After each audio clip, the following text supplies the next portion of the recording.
விருதாச்சலம், மயிலாடுதுறை தொகுதிகளுக்கு தனித்தனியாக வேட்பாளர்களை அறிவித்த ராமதாஸ், சசிகலா. விருதாச்சலம், மயிலாடுதுறை ஆகிய தொகுதிகளுக்கு ராமதாசும் சசிகலாவும் தனித்தனியாக தொகுதிகளை அறிவித்திருக்கிறார்கள். ஒரே தொகுதியில் வேட்பாளர்களை களமிறக்கும் ராமதாஸ், சசிகலா. கூடுதல் விவரங்களை செய்தியாளர் ராஜேஷ் வழங்க கேட்கலாம். ராஜேஷ், தேர்தலில் இருவரும் கூட்டணி அமைத்திருக்கிறார்கள். இருந்தபோதும் ஒரே தொகுதியில் வேட்பாளர்களை களமிறக்கிறார்கள். என்ன காரணம், என்ன சொல்லப்படுது?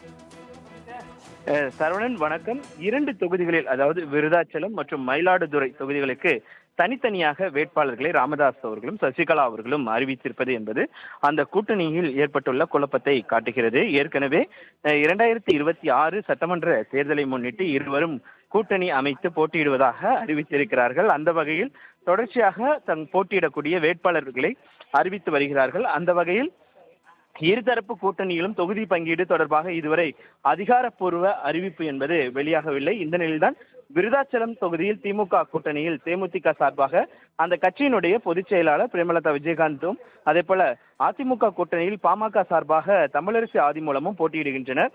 இந்த நிலையில் விருதாச்சலம் தொகுதிக்கு பாமக நிறுவனர் ராமதாஸ் ஏற்கனவே சுரேஷ் என்ற வேட்பாளரை அறிவித்திருந்தார்.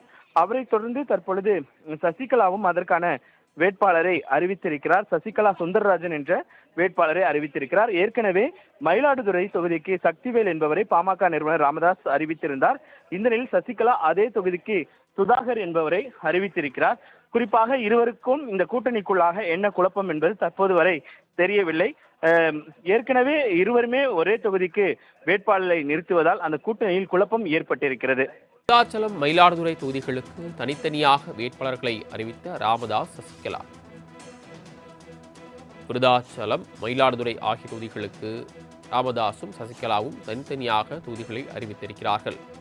ஒரே தொகுதியில் வேட்பாளர்களை களமிறக்கும் ராமதாஸ், சசிகலா.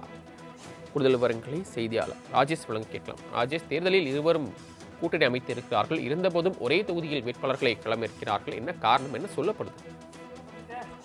சரவணன், வணக்கம். 2 தொகுதிகளில், அதாவது விருதாச்சலம் மற்றும் மயிலாடுதுறை தொகுதிகளுக்கு தனித்தனியாக வேட்பாளர்களை ராமதாஸ் அவர்களும் சசிகலா அவர்களும் அறிவித்திருப்பது என்பது அந்த கூட்டணியில் ஏற்பட்டுள்ள குழப்பத்தை காட்டுகிறது. ஏற்கனவே 2026 சட்டமன்ற தேர்தலை முன்னிட்டு இருவரும் கூட்டணி அமைத்து போட்டியிடுவதாக அறிவித்திருக்கிறார்கள். அந்த வகையில் தொடர்ச்சியாக போட்டியிடக்கூடிய வேட்பாளர்களை அறிவித்து வருகிறார்கள். அந்த வகையில் இருதரப்பு கூட்டணியிலும் தொகுதி பங்கீடு தொடர்பாக இதுவரை அதிகாரப்பூர்வ அறிவிப்பு என்பது வெளியாகவில்லை. இந்த நிலையில்தான் விருதாச்சலம் தொகுதியில் திமுக கூட்டணியில் தேமுதிக சார்பாக அந்த கட்சியினுடைய பொதுச் செயலாளர் பிரேமலதா விஜயகாந்தும், அதே போல அதிமுக கூட்டணியில் பாமக சார்பாக தமிழரசு ஆதிமூலமும் போட்டியிடுகின்றனர்.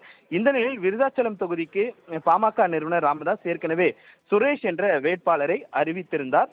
அவரை தொடர்ந்து தற்பொழுது சசிகலாவும் அதற்கான வேட்பாளரை அறிவித்திருக்கிறார். சசிகலா சுந்தரராஜன் என்ற வேட்பாளரை அறிவித்திருக்கிறார். ஏற்கனவே மயிலாடுதுறை தொகுதிக்கு சக்திவேல் என்பவரை பாமக நிறுவனர் ராமதாஸ் அறிவித்திருந்தார். இந்த நிலையில் சசிகலா அதே தொகுதிக்கு சுதாகர் என்பவரை அறிவித்திருக்கிறார். குறிப்பாக இருவருக்கும் இந்த கூட்டணிக்குள்ளாக என்ன குழப்பம் என்பது தற்போது வரை தெரியவில்லை. ஏற்கனவே இருவருமே ஒரே தொகுதிக்கு வேட்பாளரை நிறுத்துவதால் அந்த கூட்டணியில் குழப்பம் ஏற்பட்டிருக்கிறது. தாங்கள் வழங்கிய தகவல்களுக்கு நன்றி ராஜேஷ்.